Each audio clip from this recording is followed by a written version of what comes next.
तो गणेश जी का प्राकट्य हो रहा है। शिव महापुराण में वर्णन है कि कार्तिकेय जी तो देवताओं के सेनापति बने हैं, मां जगदम्बा कैलाश पर्वत पर विराजमान है, भोले बाबा तो प्रायः खुले पर्वत पर विराजमान रहते हैं, शिवगण भी वहीं रहते हैं। लेकिन जब से माता जी आई हैं, अब मात्र शरीर का तो संकोच है, तो कैलाश पर्वत पे ही एक गुफा है और उस गुफा के अंदर बहुत बड़ा भवन है। उस भवन में पार्वती जी निवास करती हैं। स्नान आदि करना है, श्रृंगार आदि करना है, उस भवन में रहती हैं। और पार्वती जी की कुछ सखियां भी हिमाचल राज्य के यहां से साथ आई हैं। उनमें 2 सखी प्रदान हैं, जया च विजया। जया और विजया उनका नाम है। अब ये जगदम्बा पार्वती जी की सेवा में निरंतर रहती हैं, लेकिन कष्ट एक ही बात का है, क्या कि कभी भी कोई भी शिवगण आ खड़ा होता है, ये संकोच नहीं करते कि माता जी का भवन है तो बाहर से आवाज लगाएं। अरे आवाज लगाते लगाते तो भीतर तक आ जाते हैं। उनको भेद ही नहीं पता कि माता जी स्नान कर रही हैं तो नहीं आना है, माता जी श्रृंगार कर रही हैं तो नहीं आना है, माता जी शयन कर रही हैं तो नहीं आना है, आ जाते हैं। अब जो सखियां हैं उनको बहुत संकोच होता है। इन शिवगणों को बिल्कुल भी मर्यादा का तो ज्ञान नहीं है। कभी कभी शिकायत भी करती हैं पार्वती जी को। पार्वती जी कहती हैं, क्या करूं, ये मेरी संतान है, मैं इनकी मां हूं। बोले वो तो ठीक है, लेकिन आप स्नान कर रही हैं, श्रृंगार है, भोजन है, शयन है, इनको कोई मर्यादा ही नहीं, सीधे ही आ जाते हैं, क्या करें। पार्वती जी ने कहा तो एक द्वारपाल नियुक्त कर दे। किसको? नंदीश्वर को बुला। नंदीश्वर गए, कहिए माता जी क्या आज्ञा है। नंदीश्वर, कभी भी कोई भी गण भीतर आ जाता है, इन सखियों को संकोच होता है, तो तुम द्वार पर बैठे रहो और कोई भी शिवगण आए तो उसको न आने देना। ठीक है माता जी। अब नंदीश्वर जी बैठ गए। इतनी देर में भोले बाबा को कहीं जाना है, भोले बाबा चलने को तैयार हुए, तो नंदीश्वर कहां रह सकते हैं। नंदीश्वर तुरंत घंटा नाद करते हुए पहुंच गए। फिर शिवगण अंदर आ गए। सखियों ने कहा नंदीश्वर को बिठाया था, कहां चले गए। बोले बोल तो भोले बाबा की सवारी बन के कहां से कहां गए, खबर नहीं। सखियों ने कहा मां ये शिवगणों का भरोसा नहीं। अगले दिन फिर बिठाया नंदीश्वर जी को। अब तुमको मेरे से पूछे बिना कहीं भी नहीं जाना है और किसी को भी नहीं आने देना है। सखियों को संकोच होता है, ठीक है। थोड़ी देर बाद भोले बाबा आए। देखा नंदीश्वर पार्वती जी के भवन के द्वार पर बैठे हैं। क्यों बैठा है यहां? प्रभु मां ने आज्ञा दी है बैठने की, मुझे अंदर जाना है। मां ने कहा है बिना उनकी आज्ञा के कोई अंदर नहीं जाएगा, मैं पूछ के आता हूं। बड़ा आया पूछने वाला, चल हट। ऐसे किया और नंदीश्वर को किनारे करके भोलानाथ फिर भीतर चले गए। देखा अरे देवी तो स्नान कर रही हैं, अच्छा पीछे आऊंगा। जया विजया ने कहा हे जगदम्बा, इन शिवगणों को द्वारपाल बनाए से काम नहीं चलेगा। क्यों? ये सब भोले बाबा के गण हैं, कोई किसी को नहीं रोकने वाला। तो फिर क्या हो, एक हमारा अपना गण हो। अपना गण तो पिताजी के यहां से कोई द्वारपाल मंगवाऊं क्या? ना ना ना, अपने से प्रकट करिए। वो पिताजी के यहां के द्वारपाल क्या शिवगणों को रोकेंगे? उठा के फेंक देंगे उस द्वारपाल को। तो कोई अपनी शक्ति से संपन्न ऐसा गण प्रकट करिए जो समर्थ हो द्वार की रक्षा करने पे। भाई अपना भी तो कोई बल है कि नहीं है? तो क्या करूं? शिव महापुराण में लिखा है एतस्मिन्नेव काले जया च विजया सखी पार्वत्या मिलित्वा वपुषः पुरुष निर्ममौ पार्वती अंग मल संभवम।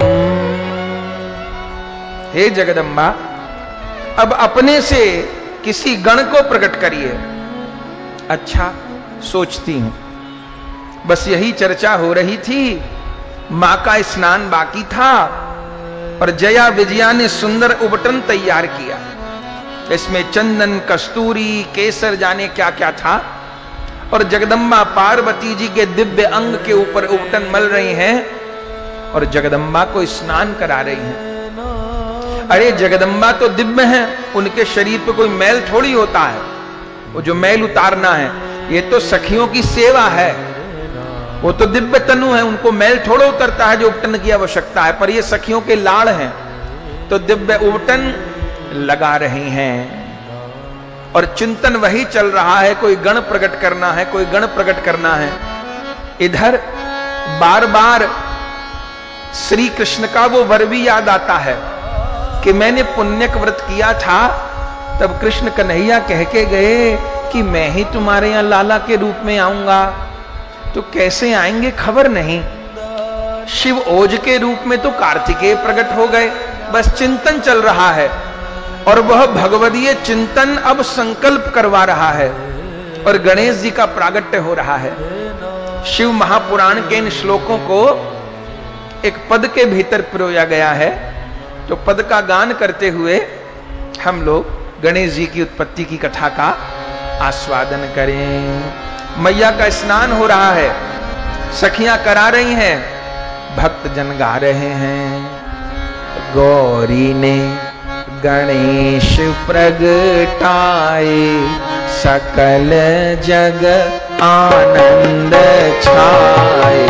गौरी ने गणेश प्रगटाए, सकल जग आनंद छाए। गौरी ने गणेश प्रगटाए, सकल जग आनंद छाए। गौरी ने गणेश प्रगटाए, सकल जग आनंद छाए। गौरी ने गणेश प्रगटाए, सकल जग आनंद छाए। गौरी ने गणेश प्रगटाए, सकल जग आनंद छाए। सारे शिव गण हैं शंकर के, सारे शिव गण हैं शंकर के। सारे शिव गण हैं शंकर के। सारे शिव गण हैं शंकर पे। कोई ना जाने भाव मेरे उर के, कोई ना जाने भाव मेरे उर के। कोई ऐसा हो, कोई ऐसा हो, कोई ऐसा हो जो मुझको भाए, सकल जग आनंद छाए। कोई ऐसा हो जो मुझको भाए, सकल जग आनंद छाए। गौरी ने गणेश प्रगटाए, सकल जग आनंद छाए।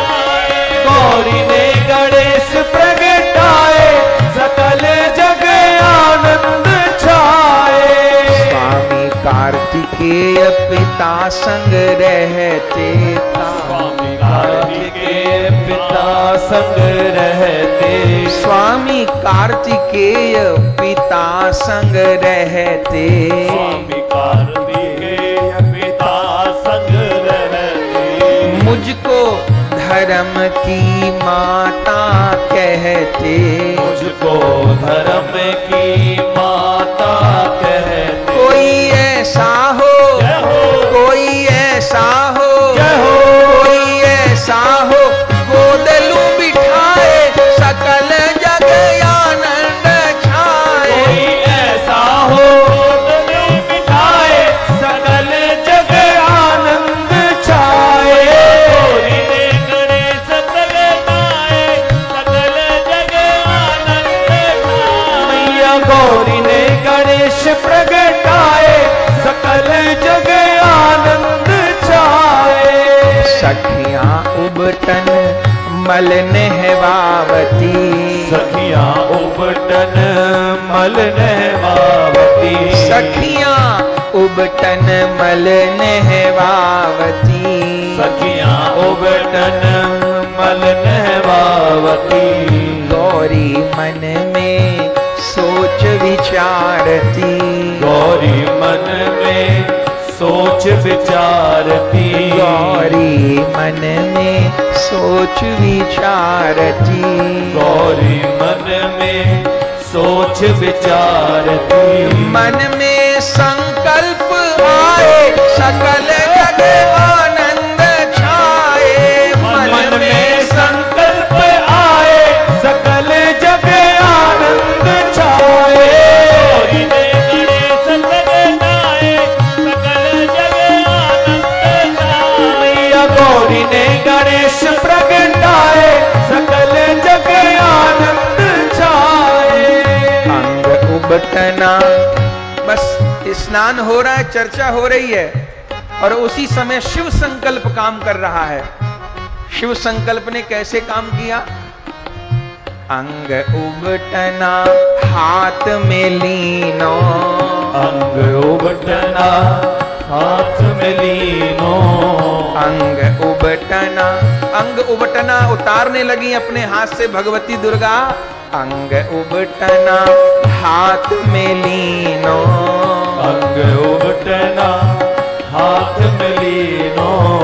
बालक का आकार है दीनो, बालक का आकार है दीनो, बालक का आकार है दीनो, बालक का आकार है दीनो।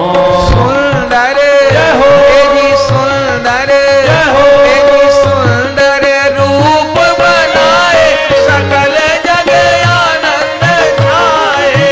सुंदर रूप बनाए, सकल जग आनंद छाए। गौरी ने गणेश प्रगटाए, सकल जग आनंद छाए। मैया गौरी ने गणेश प्रगटाए, सकल जग आनंद छाए। सुंदर मूर्ति हाथ बनाई, सुंदर मूर्ति हाथ बनाई। कितनी सुंदर लाला की मूर्ति बनाई है, बिल्कुल नंद लाला की जैसी मूर्ति बनाई है मैया ने। और क्यों ना बनाए, जो सृजन शक्ति है वो क्यों नहीं मूर्ति बना सकती? अरे जितने जीवों की मूर्ति है उसी जगदम्बा ने बनाई है। अब वो अपने हाथों से मूर्ति बनाने लगे तो कैसी सुंदर, बिल्कुल जैसे प्यारा नंद लाला। सुंदर मूर्ति हाथ बनाई, सुंदर मूर्ति हाथ बनाई। मूर्ति तो बहुत सुंदर बन गई। सखियों ने कहा, जगदम्बा ये क्या खेल करती हो? हमने तो गण प्रकट करने को कहा था, अब तो गुड्डे गुड़िया का खेल करने लगी। गुड्डा तो बहुत सुंदर बनाया है आपने, लेकिन है तो गुड्डा ना, मूर्ति तो मूर्ति है ना। हम तो तब माने जब इस मूर्ति में प्राण आ जाएं। दुनिया में लोग मंदिरों में शिव विग्रह की प्रतिष्ठा करते हैं, फिर उसमें प्राण का आधान करते हैं, प्राण प्रतिष्ठा होती है। तो संसार में तो मंत्रों के द्वारा प्राण प्रतिष्ठा होती है, लेकिन जब साक्षात भगवती दुर्गा मूर्ति बना रही हो तो उनको प्राण प्रतिष्ठा करने में कितनी देर लगेगी? क्या किया उन्होंने, सुनिएगा और गाइएगा। सुंदर मूर्ति हाथ बनाई, सुंदर मूर्ति हाथ बनाई। प्राण से प्राण की शक्ति जगाई, प्राण से प्राण की शक्ति जगाई। वह मूर्ति बना के गोद में ली और उस मूर्ति को हृदय से लगाया और यही कहा, यदि पार्वती ने शिव के चरणों में एक निष्ठा करी हो तो हे भोलानाथ, आप तो शिव संकल्प हैं, इस मूर्ति के भीतर प्राणों का संचार हो जाए। बस जैसे ये कहा, श्री कृष्ण ने तो अवतार लेने का वचन दे ही दिया था, उसी समय उस स्वरूप के भीतर श्री कृष्ण आकर विराजमान हो गए। मूर्ति सुंदर हाथ बनाई, मूर्ति सुंदर हाथ बनाई, प्राणों से प्राणों की शक्ति जगाई, प्राणों से प्राणों की शक्ति जगाई, प्राणों से प्राणों की शक्ति जगाई, प्राणों से प्राणों की शक्ति जगाई। तब ले कर गोद बिठाए सकल जग आनंद छाए, ले गए गोद बिठाए सकल जग आनंद छाए। गौरी ने गणेश प्रगटाए, सकल जग आनंद छाए, मैया गौरी ने गणेश प्रगटाए सकल जग आनंद छाए। मोदक प्रिय मुद मंगल दाता, मोदक प्रिय मुद मंगल दाता। अरे गोद में लेके हृदय से लगाया, प्राण आ गए, और जैसे बालक में प्राण आए वो तो बोलने लग गया। और लाला को लगी भूख, मैया ने कहा जल्दी से भोग लेके आओ। और सबसे पहला भोग पार्वती जी ने पवाया, और जया विजया लेके के आई ये बड़ा मोदक का थाल, और मोदक लेकर के गणेश जी को पवाने लगी। बस लाला ने जो सबसे पहली बार पाया वही प्रिय वस्तु हो गई। मोदक प्रिय मुद मंगल दाता, मोदक प्रिय मुद मंगल दाता। देव गजानन जग विख्याता, देव गजानन जग विख्याता, देव गजानन जग विख्याता, देव गजानन जग विख्याता। सुयश हो सुयश हो सुयश चहूं दिसी पाए सकल जग आनंद छाए, सुयश चहूं दिसी पाए सकल जग आनंद छाए। गणेश प्रगटाए सकल जग आनंद छाए, मैया गौरी ने गणेश प्रगटाए सकल जग आनंद छाए। आनंद हो गया महाराज। और तब तो सारी सखियां उत्सव मनाने लगी, भक्तजन भी प्रार्थना करने लगे, कृपा करो हे गणपति दादा, कृपा करो हे गणपति दादा, कृपा करो हे गणपति दादा, कृपा करो हे गणपति दादा। हरहु सकल जीवों की व्याधा, हरहु सकल जीवों की व्याधा, हरहु सकल जीवों की बाधा, हरहु सकल जीवों की बाधा। दीजे अमंगल नसाए सकल जग आनंद छाए, दीजे अमंगल नसाए सकल जग आनंद छाए। गणेश प्रगटाए सकल जग आनंद छाए, मैया गौरी ने गणेश प्रगटाए सकल जग आनंद छाए। जगत पिता शिव शिवा माई हो, जगत पिता शिव शिवा माई हो। गौरी शंकर कौन है अभी सुना, भोले बाबा जगत पिता हैं और जगदम्बा जगत माता है। अच्छा, माता पिता का पुत्र कौन होता है? माता पिता का पुत्र कौन होता है हमारा? अरे भैया, हमारे माँ बाप का पुत्र तो हमारा भाई होता है ना। तो आप पूछेंगे वैष्णवों का गणेश जी से क्या संबंध है? तो वही संबंध इस पंक्ति में कह रहे हैं, जगत पिता शिव शिवा माई हो, जगत पिता शिव शिवा माई हो। गौरदास के बड़े भाई हो, गौरदास के बड़े भाई। अरे सब वैष्णवों के गणेश जी दादा हैं। इस संबंध को सुन के विभोर हो जाते हैं महाराज। गौरदास के बड़े भाई हो, श्री गौरदास के बड़े भाई हो, आहा जगत पिता शिव शिवा माई हो, जगत पिता शिव शिवा माई हो, हम भक्तों के बड़े भाई हो, हम भक्तों के बड़े भाई हो, तो छोटे को छोटे को रहिए निभाए, सकल जग आनंद छाए, छोटे को रहिए निभाए, सकल जग आनंद छाए, हम छोटों को रहिए निभाए, सकल जग आनंद छाए, हम छोटों को रहिए निभाए, सकल जग आनंद छाए, गणेश प्रगटाए, सकल जग आनंद छाए, मैया गौरी रे गणेश प्रगटाए, सकल जग आनंद छाए, सकल जग आनंद छाए, सकल जग आनंद छाए, सकल जग आनंद छाए। सकल जग आनंद छाए।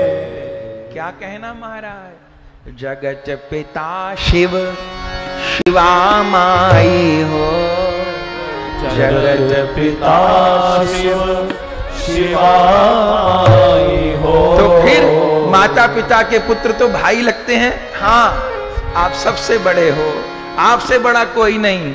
तो गौरदास के बड़े भाई हो, श्री गौरदास के बड़े भाई हो। छोटे को, बड़ा भाई तो छोटे को निभाता है महाराज।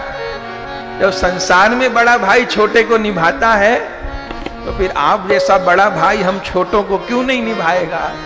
तो हम छोटों को रहिए निभाए, सकल जग आनंद छाए। हम छोटे को रहिए निभाए, सकल जग आनंद छाए। भैया संबंध से समाधान होता है। संबंध होना, अपने पिता की संपत्ति पुत्र को मिले तो पुत्र में क्या योग्यता होनी चाहिए। कहीं कानून में ऐसा लिखा है कि बेटा गोरा होगा तो पिता की संपत्ति मिलेगी और काला होगा तो नहीं मिलेगी। ऐसा लिखा है? नहीं लिखा। कि बेटा पढ़ा लिखा होएगा तो पिता की संपत्ति मिलेगी और पढ़ा लिखा नहीं होएगा तो नहीं ना। कि बेटा बहुत योग्य होगा तो मिलेगी, अयोग्य ना भैया ना। पिता की संपत्ति पुत्र को मिलेगी, बस वो पुत्र हो, बस ये संबंध ही पिता की संपत्ति दिलवा देगा। तो ऐसे गणेश जी का कितना अनुष्ठान करिए, वो तो दयालु हैं, पर मन के भीतर इतना भाव रहे कि गणेश जी सबसे बड़े वैष्णव हैं। इसलिए भागवत जी का जहां विश्राम हो रहा है, श्रीमद् भागवत जी वैष्णव शास्त्र हैं, कृष्ण भक्ति का प्रतिपादन करते हैं। और भागवत जी वेद व्यास जी की अंतिम रचना है। लेकिन उन भागवत जी का विश्राम जब वेद व्यास जी करने लगे 12वें स्कंद के 13वें अध्याय में, तो अंतिम श्लोक तो लिखा, नाम संकीर्तनम यस्य सर्व पाप प्रणाशनम प्रणामो दुख शमनम नमामि हरिम परम। पर इस श्लोक से पहले कौन श्लोक लिखे? उन श्लोकों में शिव को प्रणाम किया है, श्री कृष्ण से संबंधित शास्त्र। पर वेद व्यास जी क्या लिखे? निम्नगा नाम यथा गंगा, जैसे नदियों में गंगा सर्वश्रेष्ठ है, देवा नाम अच्युतो यथा, देवताओं में श्री हरि सर्वोपरि हैं, ऐसे वैष्णवा नाम यथा शंभु, पुराणा नाम इदम तथा। इसी प्रकार वैष्णवों में सर्वश्रेष्ठ वैष्णव कौन है? भोलानाथ है। भोलानाथ अर्थात सर्वश्रेष्ठ वैष्णव कार्तिकेय जी हैं, सर्वश्रेष्ठ वैष्णव श्री गणेश जी हैं। सर्वोपरि वैष्णव परिवार भोलानाथ का परिवार है। इसलिए मंदिर मंदिर शिव परिवार की पूजा होती है। तो गणेश जी सर्वोपरि वैष्णव हैं। और वैष्णव तो आपस में गुरु भाई होते हैं ना। तो गौरदास के बड़े भाई हो, गौरदास के बड़े भाई हो। तो छोटे को आप हमारे सबसे बड़े भाई हो, हम अयोग्य हैं पर आप योग्य हो, पर बड़े भाई को छोटे की चिंता रहती है, तो छोटे को रहिए निभाए सकल जग आनंद छाए। मुझे छोटे को निभा दीजिएगा। क्या कहना, यदि ये भाव रखते हैं तो फिर भले हम प्रत्यक्ष रूप में गणेश जी की पूजा न करते हो, भले हम प्रतिदिन गणेश वंदना न करते हो, गणेश जी सबसे पहले कृपा करेंगे भैया। नहीं तो कोई कोई कहते हैं कि वैष्णव लोग तो प्रतिदिन गणेश पूजा नहीं करते, हम लोग मंगलाचरण में गणेश जी का नाम नहीं ले रहे, हम लोग तो प्रतिदिन गणेश जी के कीर्तन से कथा नहीं शुरू करते। अरे गणेश पूजा के बिना कुछ हो ही नहीं सकता। बोले महाराज आप कब करते हो गणेश पूजा? अरे मंगलाचरण करने बैठते हैं तो सबसे पहले क्या बोलते हैं, ध्यान दिया आपने? वंदे हम श्री गुरु, मैं गुरुदेव को प्रणाम करता हूं। हमारी गणेश वंदना यही है, हमारे गुरुदेव ही हमारे गणेश हैं, ये भगवान नाम ही गणेश है, ये भगवत कृपा ही गणेश है। ये भाव रहे वो मेरे बड़े भाई हैं, मेरे गुरुदेव हैं, इतने से कृपा करते हैं भैया, इतने से कृपा करते हैं। आनंद हो गया। अब तो मैया राजी हो गई और मैया ने सखियों को कहा जाओ री आभूषण लेके आओ। सुंदर सुंदर वस्त्र ले आए, सुंदर सुंदर आभूषण पहना दिए। मैया ने लाला के तिलक लगा दिया, मैया ने लाला को लड्डू खिला दिए और फिर हाथ जोड़कर गणेश जी ने कहा किम कार्य? मां मेरा क्या कार्य है? लाला तुमको मेरे द्वार की रखवाली करनी है। ठीक है माता जी, मैं द्वार की रखवाली करता हूं, मेरी आज्ञा के बिना कोई भी मेरे भवन में अंदर ना आने पावे। ठीक है माता जी। सखियों ने कहा जगदम्बा आपने इनको द्वारपाल तो बनाया है, लेकिन द्वारपाल के हाथ में कोई दंड भी तो हो। अब द्वारपाल कोई हाथ जोड़ के व्यवस्था तो बनाएगा नहीं, कोई दंड हो। तब एक छोटा सा डंडा, एक दंड गणेश जी को दिया गया। अब वो दंड तो भगवती दुर्गा ने दिया था ना, जैसे दंड दिया, जैसे दंड दिया तो उस दंड में सारे अस्त्र शस्त्रों का विधान भी कर दिया। सारे शस्त्रों की सामर्थ्य उस दंड के भीतर विराजमान हो गई। क्या कहना। और गणेश जी को द्वार पर विराजमान कर दिया। अब गणेश जी द्वार पर खड़े हैं। इधर कुछ देर बाद भोले बाबा पार्वती जी के निकट आए। जो आना चाहते थे देखा द्वार पर कोई खड़ा है। अब भोले बाबा ने तो सोचा कोई गण होगा, ध्यान नहीं दिया और जैसे प्रवेश करने लगे गणेश जी तो दंड अड़ा दिए, सावधान भीतर नहीं जा सकते। भोले बाबा देखे, अरे ये कहां से आ गया? कौन हो बेटा तुम? मैं अभी नामकरण तो हुआ नहीं। कौन हो? मैं गौरी नंदन हूं। गौरी नंदन हो? क्या बात है, पार्वती के दूसरा लाला प्रकट हो गया, हमको खबर तक नहीं। गौरी नंदन हो? तो मैं गौरीपति हूं। हम नहीं जानते किसी गौरीपति को, तो गौरी नंदन हो के गौरीपति को नहीं जानते? नहीं जानते। हटाओ इस छड़ी को, हमें अंदर जाना है। आप नहीं जा सकेंगे अंदर, नहीं जा सकेंगे, नहीं जा पाएंगे आप। हटा के देखो। बलिहार बलिहार, उसमें तो शक्ति का अधिष्ठान हो गया था। भोले बाबा उस दंड को हटाना चाहे वो हटे ना दंड उनसे। केवल एक छोटी सी लकड़ी रोक दिया रास्ता। भोले बाबा ने कहा हटा इसको। नहीं, नहीं मानेगा। हाँ नहीं मानूंगा, नहीं हटेगा, नहीं हटूंगा। अब मैं जबरन जाना चाहूंगा तो क्या करेगा? शिव महापुराण में तो बड़ा रोचक वर्णन है, क्या करूंगा? बस गणेश जी, तो गणेश जी महाराज बालक को तो सम्माप है, उठाए डंडा और 2-4 भोले बाबा की पीठ पे ही लगा दिए, 2-4 भोले बाबा को जमा दिए। भोले बाबा ने कहा, हे भगवान, ये बच्चा तो बड़ा उद्दंड है, हमको ही मार रहा है पर बोले कुछ नहीं। जैसे कोई छोटा बच्चा कुछ कहे तो व्यक्ति नहीं नाराज होता। अपने आसन पे आके बैठ गए। शिव गणों ने कहा, प्रभु क्या बात है?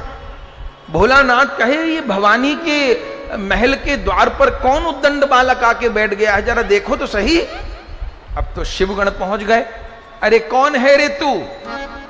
इन्होंने पूछा, कौन हो रे तुम? बोले, तुम अपना परिचय दो। गणेश जी परिचय देने लगे, अहम गिरिजा सोनू, मैं गिरिजा का पुत्र हूं। तुम कौन हो? इन्होंने कहा, अहम शिव गण, हम शिव के गण हैं। तो ठीक है, मैं गौरी का गण हूं। समता उभये प्राप्त, हम दोनों को समान सामर्थ्य प्राप्त है। कर्तव्य क्रिय प्रभु, हम दोनों को अपने अपने कर्तव्य का पालन करना चाहिए। तुम शिवगण हो, शिव की सेवा करो, वहां शिवलोक की निगरानी करो। मैं गौरी का गण हूं, गौरी की सेवा करूंगा, गौरी के द्वार पर रहूंगा। अरे बहुत बोलता है ये, हटेगा कि नहीं हटेगा कि तुझको उठा के उधर रखें? तुम्हारे में ताकत हो तो उठा के रख दो। सबसे पहले तो नंदीश्वर ही चले, पर कहां हिलते महाराज, ज्यादा कहां सुनी होने लगी। ये गणेश जी अपना दंड उठाए और जो 2-4 बेत लगाए नंदीश्वर भगवान को। नंदीश्वर तो ये जाए वो जाए। भोले बाबा ने क्या हुआ, क्या हुआ? बोले, महाराज बड़ा जबरदस्त बालक है, बात तो करता नहीं, छड़ी दिखाता है, उसकी छड़ी तो अमोघ है। ये सुनते ही कि नंदीश्वर भगवान पे भी छड़ी चला दी। अरे वो तो हम गणों के मालिक हैं। सारे गण झपट पड़े और गणेश जी ने भी अपने दंड से सबकी पूजा कर दी, सबकी पूजा कर दी महाराज। और कोई गण वहां उछले, कोई गण वहां उछले। अब तो गण भी कम नहीं थे, जोरदार युद्ध होने लग गया। इधर बाहर से हल्ले की आवाज गई भीतर। पार्वती जी ने सखियों से कहा, अरे देख तो सही है, हर हर शंकर की आवाज कहां से आ रही है? सखियों ने देखा, अरे मैया, वो आपके गण तो शिव गणों से उलझे हुए हैं। मैया ने कहा, बस ये बता दे मेरा लाला हार तो नहीं रहा? बोले, हार नहीं रहा, सबको हरा रहा तो ठीक है। बच्चा ऐसे ही तो सीखेगा भाई, कैसे सीखेगा? ये तो एक दिन हो नहीं था, कुछ नहीं होगा, करने दे। अब तो महाराज सब शिव गणों को मार भगाया। अच्छा, नारद जी मौके पे आ जाते हैं। इतनी देर में नारद जी वीणा बजाते हुए आ गए। अब बेचारे किसी शिवगण का हाथ टूटा, किसी का पांव टूटा, सब मल्लम पट्टी कर रहे थे अपनी। तो ये नारद जी पहुंचे, ये क्या हुआ महाराज, ये कैसे अधमरे होके पड़े हो? शिवगणों ने कहा, समझ में नहीं आता नारद जी, ये कौन बालक आके खड़ा हो गया है? इसके दंड में जाने कहां की शक्ति आ गई है, किसी का बस नहीं चलता। नारद जी ने कहा, शिवगण असमर्थ हो गए? तब तो लगता है कोई विशेष शक्ति सृजित हो गई है, क्या किया जाए? अब तो देवताओं को लाना पड़ेगा। नारद जी ने कहा, तुम मत जाओ, मैं जाता हूं अभी लाने। अभी नारद जी का सब देवताओं का पिटवाना और बाकी था। नारद जी पहुंच गए स्वर्ग लोक में। अरे चलो चलो चलो चलो चलो चलो, क्या हुआ? बोले, शिवलोक पर विपत्ति आ गई है। देवताओं ने कहा, हद हो गई, हम पर विपत्ति आती है, तुम भोले बाबा से सहायता मांगते हैं, आज भोले बाबा भी विपत्ति आ गई। बोले, हाँ चलो। सारे देवताओं को ले आए। बोले, कहां है विपत्ति? बोले, वो रही विपत्ति। देवताओं ने कहा नारद जी से, आप चलो। बोले, मैं बिल्कुल नहीं जाऊंगा, क्योंकि मुझे डंडे का प्रसाद नहीं लेना, आप लोग जाओ। देवताओं ने कहा, उस बालक के जरा से डंडे से डर गए? बोले, बहुत जोरदार है। तब तो एक एक करके सब देवता लगे, बड़ा विस्तार से वर्णन है। अग्नि देव ने अपनी पूरी ताकत लगा दी उस बालक को भस्म करने की, लेकिन अग्निदेव गणेश जी का एक रोम गर्म नहीं कर पाए। वायुदेव ने कहा, मैं इसको उड़ा दूंगा। वायुदेव ने पूरी ताकत लगा दी। टस से मस नहीं हुए गणेश जी। फिर जल देवता है, वरुण देवता ने नदियां बहा दी, कुछ नहीं हुआ। अरे यहां तक वर्णन है, ब्रह्मा जी ने कहा मैं देखता हूं कौन है। ब्रह्मा जी आए हंस पर सवार होकर के, गणेश जी ने देखा। अब दो तो जानते नहीं ब्रह्मा जी हैं कि कौन है, उनको यही लगा कि ये कोई बड़े बूढ़े हैं, तो अब डंडा चलाना तो ठीक नहीं है। तो गणेश जी उछले और उछल के हंस में जाके बैठ गए जहां ब्रह्मा जी बैठे थे। और क्या किया, जाके ब्रह्मा जी की दाढ़ी पकड़ ली। ब्रह्मा जी ने कहा बेटा ये क्या करते हो? बोले मैं आपकी दाढ़ी नहीं। अरे बेटा, बूढ़े बुजुर्ग की दाढ़ी पकड़ी जाती है क्या? तो आप युद्ध लड़ने आए हो? ना ना ना ना, मैं तो युद्ध लड़ने नहीं आया, मैं तो समझाने आया हूं, बालक को इतना उद्दंड नहीं होना चाहिए। गणेश जी ने कहा मैं आप पर डंडा न चलाऊं, भलाई इसी में है, आप हट जाओ। ब्रह्मा जी ने कहा ठीक है। धीरे धीरे सब देवता परास्त हो गए। वर्णन तो यहां तक है कि श्री हरि भी आ गए, लेकिन श्री हरि की भी वही दशा हुई। अब खेल हो रहा है ना यहां, तो श्री हरि का चक्र भी काम नहीं कर पाया। अंततः तो भयानक युद्ध होने लगा। सारे देवता साथ मिलकर युद्ध करने लगे। कोई अपना अस्त्र छोड़ता है, कोई अपना शस्त्र छोड़ता है। फिर जोर जोर आवाज आने लगी।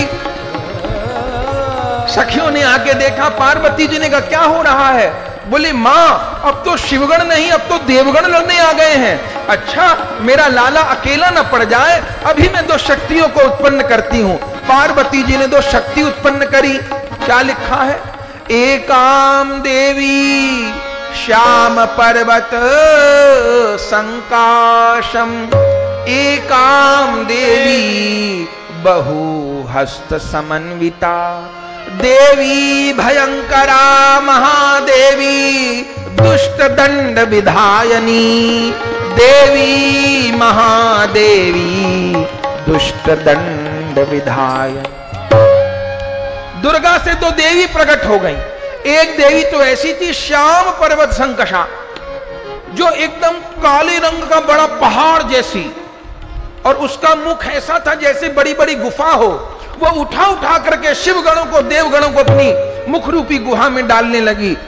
और जिस देवी के बहुहस्त समन्विता, बहुत सारे हाथ थे, वो तो शिवगणों को दंड देने लगी। दुष्ट दंड विधायिना, सबको दंडित करने लगी। अब तो महाराज सारे शिवगण और सारे देवगण भाग खड़े हुए। भोले बाबा पहले तो देख के हंस रहे थे, अब लीला होनी है। सब सारे शिवगण और सारे देवगण असमर्थ हो गए। श्री हरि ने कहा मेरा चक्र भी काम नहीं करेगा। तब शिव आए हैं। अब हुआ तो भगवत इच्छा से ही है।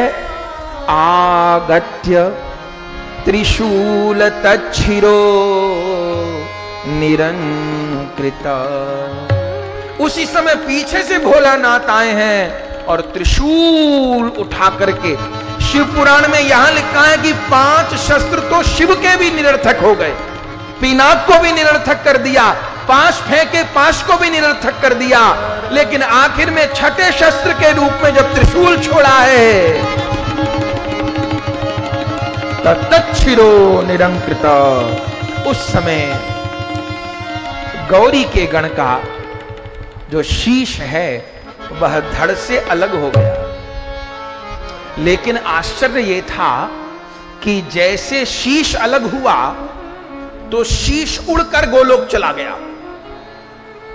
क्यों? अभी सुना।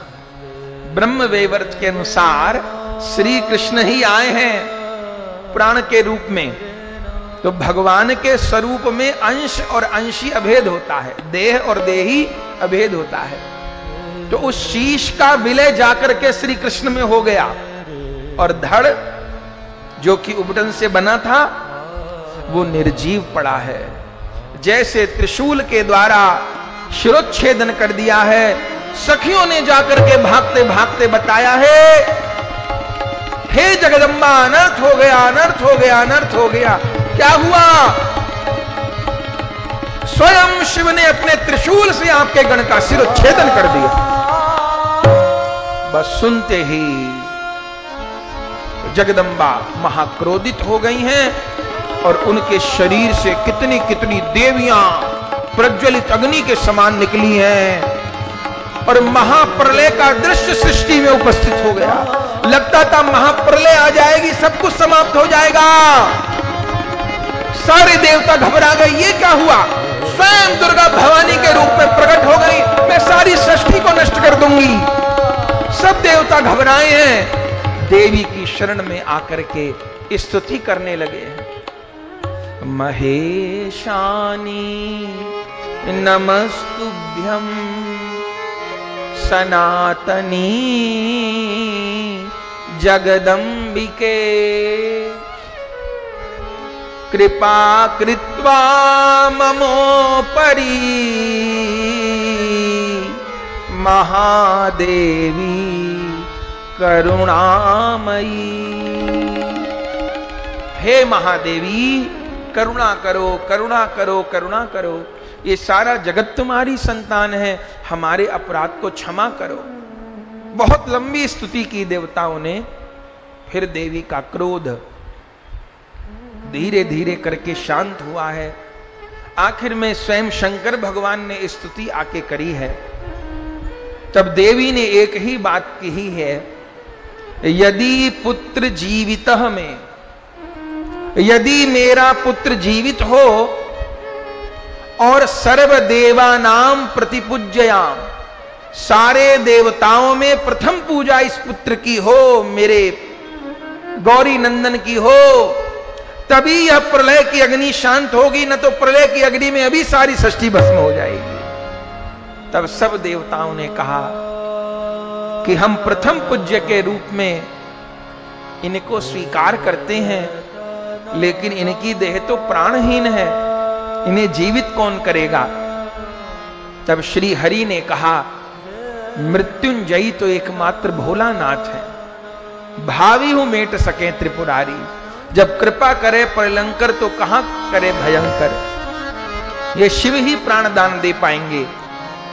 तब भोले बाबा ने शिव गणों को आज्ञा दी है, इनका शीश कहां है?